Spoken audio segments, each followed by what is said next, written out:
Marty Kane has smoked that. অনিশ্চয়তার মাঝেও শুরু হচ্ছে বাংলাদেশ বনাম যুক্তরাষ্ট্রের মধ্যকার 3 ম্যাচের টি-20 সিরিজ। 1 জুন থেকে আসন্ন টি-20 বিশ্বকাপ অনুষ্ঠিত হতে চলেছে যুক্তরাষ্ট্র এবং ওয়েস্ট ইন্ডিজে। ইতোমধ্যেই আমেরিকাতে পৌঁছে সেখানে মানিয়ে নিয়েছে টিম টাইগার্স।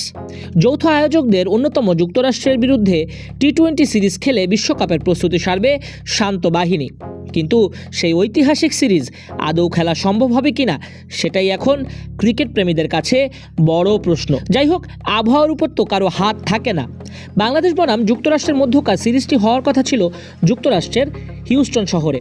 সেখানে নেই কোনো ক্রিকেট স্টেডিয়াম, যার কারণে প্রেইরি ভিউ কমপ্লেক্সে অস্থায়ী ব্যবস্থাপনায় তৈরি করা হয়েছিল সিরিজের ভেন্যু। তবে ঝড়ে তছনছ হয়ে গেছে স্টেডিয়ামটা। তবুও সেই ক্ষত কাটিয়ে বাংলাদেশ যুক্তরাষ্ট্র প্রস্তুতি শুরু করেছে। যুক্তরাষ্ট্র কিছুদিন আগেই কানাডার সাথে 5 ম্যাচের টি-20 সিরিজ খেলে নিজেদের প্রস্তুত করলেও টাইগারদের সাথে সিরিজটা বাতিল হলে প্রথমবারের মতো বড় কোনো দলের সাথে খেলার ঘাটতি রয়েই যাবে ইউএসের। সেক্ষেত্রে বড় কোনো দলের সাথে না খেলেই বিশ্বকাপ আসরে মাঠে নামবে মোনাঙ্ক প্যাটেলরা। বাংলাদেশ দল যেহেতু এমন কন্ডিশনে প্রথমবার মুখোমুখি হচ্ছে, বিশ্বকাপের প্রস্তুতি হিসেবে সিরিজটাকে মূল্যায়ন করছে, সেহেতু ম্যাচটি অনুষ্ঠিত হলে সেখানে দলের সেরা 11 জনই খেলবেন এবং উইকেট যেহেতু স্পোর্টিং উইকেট, সেক্ষেত্রে 2 স্পিনারের সাথে খেলবেন 3 পেসার। ইনজুরির জন্য তাসকিন অনিশ্চিত গোটা সিরিজেই।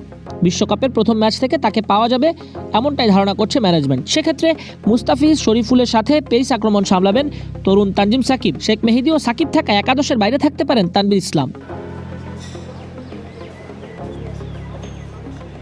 ব্যাটিংয়ে তানজিদ তামিমকে সঙ্গ দিবেন সৌম্য সরকার। 3-এ শান্ত, 4-এ সাকিব খেললে মিডল অর্ডার সামলানোর দায়িত্ব থাকবে তাহিদ হৃদয়ের উপর। যদিও সাকিবকে নাকি 3 নম্বরই ভাবছে ম্যানেজমেন্ট। যাই হোক, মাহমুদুল্লাহ রিয়াদ ও জাকের আলী সামলাবেন মাঝখানের জায়গাটা। তাহিদ হৃদয় মিডল অর্ডারের হালটা ধরবেন, শক্ত ভিত গড়বেন। 2 দলের শক্তিমত্তার বিচার করতে হলে দিন শেষে হিউস্টনে হতে হবে ম্যাচটি। কিন্তু প্রকৃতি যদি না হাসে তাহলে ভেস্তে যেতে পারে যুক্তরাষ্ট্র বাংলাদেশের প্রথম টি-20 ম্যাচটা। সেই সঙ্গে ভেস্তে যাবে প্রস্তুতিটাও।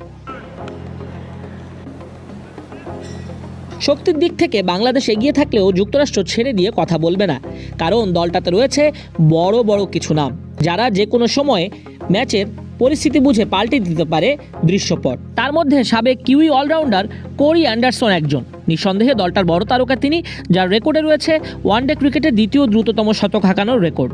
এছাড়াও অধিনায়ক মোনাঙ্ক প্যাটেল হতে পারেন টাইগারদের মাথা ব্যথার কারণ।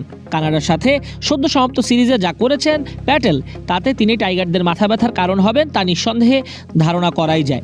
এছাড়াও আলী খান, হরমিত সিং, অ্যারন জোন্সরা যে কোনো সময় ব্যাটে বলে হয়ে উঠতে পারেন ভয়ঙ্কর। যুক্তরাষ্ট্রে বাংলাদেশের ম্যাচ খেলার অভিজ্ঞতা মাত্র 2 টি-20। 2018 সালে ফ্লোরিডায় ম্যাচ 2টি খেলেছিল বাংলাদেশ। তবে বর্তমান বিশ্বকাপ দলের 10 জনের কারোরই যুক্তরাষ্ট্রে খেলার অভিজ্ঞতা নেই। হিউস্টনে এমন ঝড় বৃষ্টি আগে এই সময় কেউ দেখেনি। এবারই ঝড় বৃষ্টি আঁকড়ে ধরেছে। ধারণা করা হচ্ছে বাংলাদেশের প্রথম টি-20টা ভেস্তে যাবে না। প্রেইরি ভিউ ক্রিকেট কমপ্লেক্সে ম্যাচটা শুরু হবে মঙ্গলবার রাত 9টায়।